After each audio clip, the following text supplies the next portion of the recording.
তার সংসারে ছিল প্রিয় স্ত্রী হালিমা আর ৫ বছরের ছোট্ট মেয়ে সুমি। সংসার ছোট, কিন্তু ভালোবাসায় ভরা। রবিউলের দিন কাটত গরু চড়িয়ে, আর হালিমা সামলাত গৃহকাজ। সুমি খেলত মাঠের ফুল আর পাখির সঙ্গে। ভোরে পাখির ডাক শোনা যায়। রবিউল ঘুম থেকে উঠে হালিমার দিকে তাকিয়ে হেসে বলল, হালিমা, আমি গরু নিয়ে মাঠে যাচ্ছি। দুপুরে খাবার নিয়ে আসবে। যাও, সাবধানে থেকো।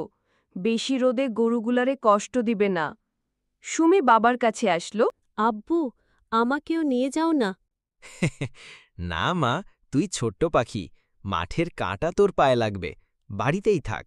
রবিউল গরুগুলো নিয়ে মাঠে গেল। হালিমা তখন চুলায় ভাত বসালো আর সুমিকে খেতে দিল। রবিউল মাঠে গরু চড়াতে গিয়ে সব সময় ভাবত, গরু চড়িয়ে কবে টাকা জমাবো? সুমির পড়াশোনার জন্য কিছু তো করতে হবে। গ্রামের বড়লোকেরা তাকে মাঝে মাঝে তুচ্ছ করত, কিন্তু রবিউল জানত পরিশ্রমই একমাত্র ভরসা। হঠাৎ রবিউলের চোখে পড়ল এক গরু বুনো জঙ্গলের দিকে চলে যাচ্ছে। সে দৌড়ে গিয়ে গরুটাকে ফিরিয়ে আনল। ঘাম ঝরছিল কপাল থেকে, কিন্তু মনে আনন্দ ছিল, গরুগুলো নিরাপদ। বাড়িতে হালিমা সুমিকে কোলে নিয়ে ভাবছিল, রবিউল দিনরাত পরিশ্রম করে। যদি একদিন আমাদের একটা ছোট ঘর হয়, কত ভালো লাগবে। তখনই সুমি মায়ের বলল, আম্মু, আমি বড় হয়ে ডাক্তার হব।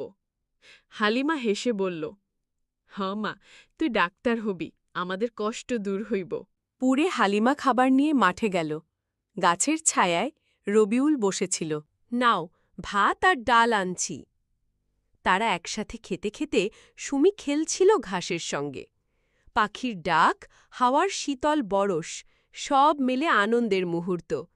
রবিউল হালিমার দিকে তাকিয়ে বলল, তুই আমার শক্তি হালিমা, তোর জন্যই এত কষ্ট করি। হালিমা হেসে জবাব দিল, আমরা একসাথে থাকি, এটাই বড় সুখ। সন্ধ্যায় তারা বাড়ি ফিরল। আকাশে তারার ঝিলিক। ছোট্ট কুঁড়ে ঘরে বসে তিনজন মিলে গল্প করছিল।